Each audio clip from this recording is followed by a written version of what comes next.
Before the cafe closes, the lights dim, and the space between them disappears. Make sure you're still here.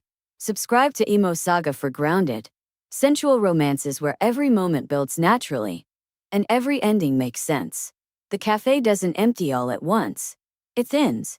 One table at a time, cups left half-finished, chairs scraping softly against the floor. The espresso machine is already off, the hiss and steam replaced by a quiet hum that feels almost intimate after hours of noise. I stay because I'm waiting for my phone to charge. That's the excuse. The truth is simpler. I don't feel like rushing back into the night yet. Take your time, he says from behind the counter, wiping down the espresso bar with slow, methodical movements. I'm closing anyway. His name is Daniel. We don't know each other well, not really. I've seen him here dozens of times, exchanged polite smiles, casual comments about weather or orders. He knows my usual drink. I know the way he always folds the receipt before handing it over. That's been the extent of it. Until tonight. I lean my elbows on the counter, stretching slightly, feeling the cool surface against my palms. Long day, he asks. Long enough, I reply. You. He exhales quietly. Same. The shared tiredness settles between us, comfortable rather than heavy. The door locks with a soft click. Not dramatic, just final. The cafe feels different immediately. Smaller, quieter, like the walls have leaned in slightly now that there's no one left to perform for. He steps out from behind the espresso machine to wipe the counter where I'm standing. I shift to give him space. He doesn't move far enough away. He's close. Not touching, but close enough that I'm aware of the warmth of him. The subtle scent of coffee and clean soap. The space between us feels negotiable. You can lean there, he says casually, gesturing to the counter corner. I'll just finish up. I nod and lean back again, resting my weight against the edge. The position puts my back angled toward him. I notice. So does he. He reaches across the counter for a cloth. As he does, his arm brushes lightly against my side. An accident. It happens. Except he doesn't pull away immediately. Neither do I. Sorry, he says, a fraction late. It's fine, I reply. And it is. The words don't feel forced. He continues wiping the counter, movements slower now, more deliberate. I become aware of how close he's standing behind me. Not hovering, not crowding, just there. You're usually gone before closing, he says. I know, I reply. Tonight felt different. He hums softly in acknowledgement. Different how? I consider it. I don't know, I admit. Quieter. Yes, he agrees. I like it better like this. I rest my forearms fully on the counter, shoulders relaxing. The cafe lights are dimmed now, casting everything in a warm amber glow. Shadows stretch long across the floor. Daniel steps closer again. Not abruptly, not intentionally enough to call out. Just enough that I can feel the presence of him behind me. Too close for a stranger. Close enough for someone who's noticed. You're very still, he says quietly. So are you, I reply. I didn't want to startle you. You didn't. The honesty lingers. I shift my weight slightly. His hand comes up automatically, settling at the counter beside me. Not touching me but bracketing my space. The proximity sends a slow ripple through me. This is usually where people get uncomfortable, he says softly. And you? I ask. I pay attention, he replies. I turn my head just enough to glance at him over my shoulder. He's closer than I realized. Close enough that I can see the focus in his eyes, the restraint in the way he's holding himself. You could step back, I say. So could you, he answers. Neither of us does. The silence thickens, not awkward, not tense. Aware. I straighten slightly, then lean forward again, pressing my hands more firmly into the counter. The movement brings me closer to him. His breath changes, just subtly. Is this okay? He asks quietly. The question matters. Yes, I reply. The certainty in my voice surprises me. His hand comes to rest at my waist. Not gripping, not pulling, just there. Warm, steady. The contact feels grounding rather than shocking. I don't flinch. I don't step away. The cafe hums softly around us. The world feels narrow to this space, this moment. I didn't expect tonight to go like this, I say. Neither did I, he replies.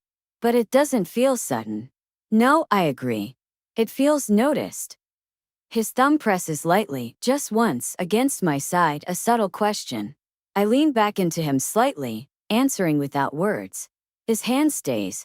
More secure now. I've noticed you before, he says quietly. I glance back again. You have. Yes, he replies. You come in like you're looking for a pause. The observation lands deeper than it should. That obvious? I ask. Only if someone's paying attention. The cafe clock ticks softly. Time feels stretched, unhurried. You don't rush endings, I say. No, he replies.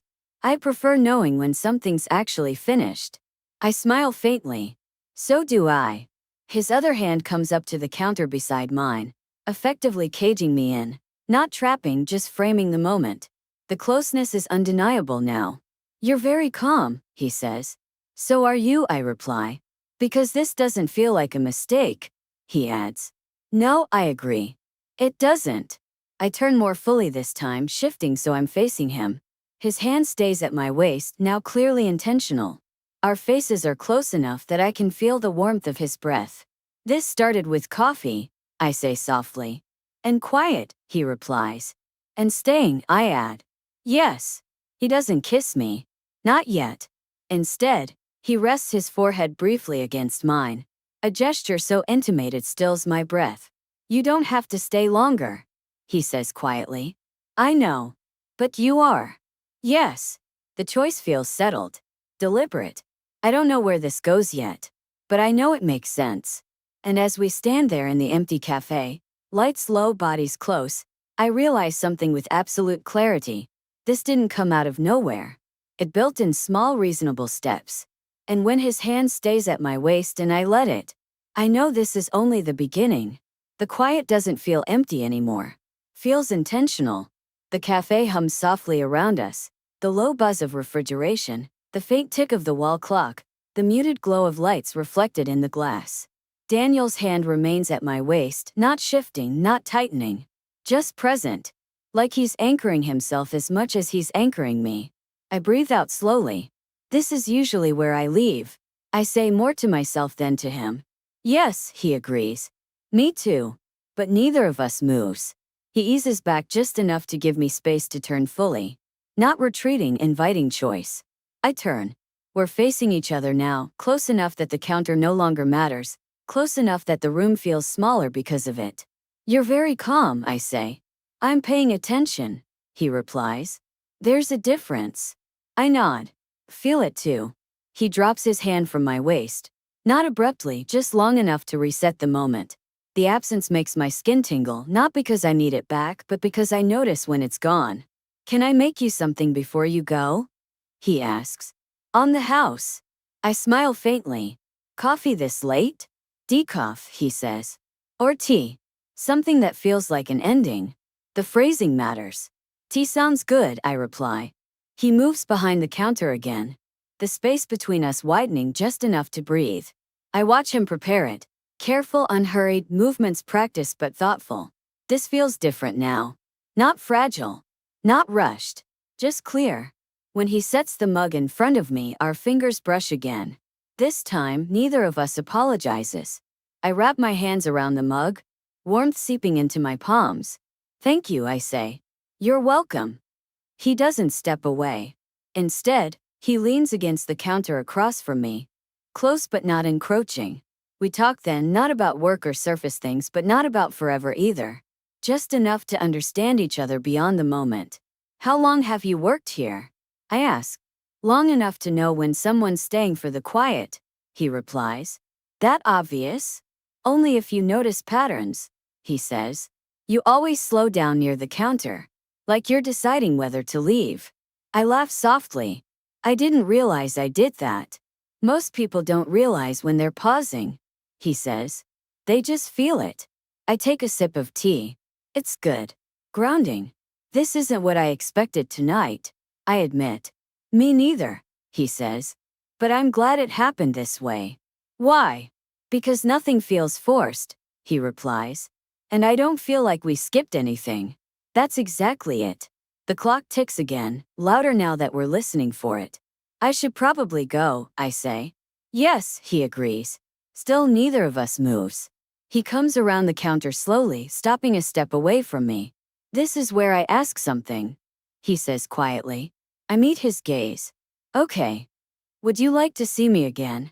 He asks. Outside of this cafe? The question is direct. Clear. No ambiguity. Yes, I answer. The word feels settled, not impulsive. He exhales softly, a hint of relief passing through his expression. Good, he says. I was hoping you'd say that. He reaches for my waist again, this time with more certainty. Not because the moment demands it, but because we've already agreed to it. The contact feels familiar now, not startling. I lean in without hesitation. Our bodies align naturally, like they've been practicing for this all evening. He kisses me then. Slow. Intentional.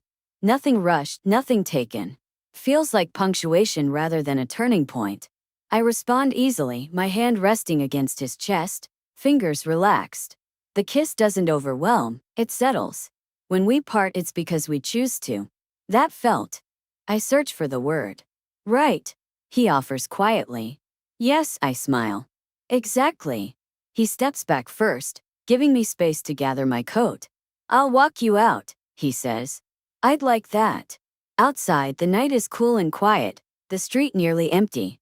The cafe sign glows softly behind us, like a held breath finally released. We stop near the door. I like that this didn't feel like a secret, I say. It wasn't, he replies. It was just private. That distinction matters. We exchange numbers without ceremony. I'll text you tomorrow, he says. Coffee? I ask. He smiles. On the other side of the counter. Daylight, I add. Yes, he agrees. Daylight. We part cleanly. No cuerpause. No uncertainty left hanging. Just the sense that something has begun in a way that makes sense. The next day, coffee feels easy. Different cafe. Different energy. Same calm. You're exactly the same, he says. So are you, I reply. That's reassuring. It is. Days pass. Then weeks. The connection doesn't burn fast or fade. It deepens quietly. Walks after closing, shared cups of tea, conversations that don't need to perform. Sometimes I stop by the cafe late again. Sometimes I don't. Either way, nothing feels lost. One evening, long after that first night, I'm leaning on the counter again. Same spot, different moment. The cafe is still open. Lights bright. People around. Daniel glances at me and smiles. Staying for the quiet? He asks. I smile back. Maybe. He steps closer. Not touching this time, just near enough to remind me. Whenever you're ready, he says. And I realize something with quiet certainty. That night didn't matter because the cafe was empty. It mattered because we paid attention when it was. Some moments are loud. Others are honest. Ours didn't start with intention. It found it. And when his hand found my waist in the quiet, I knew exactly why I stayed.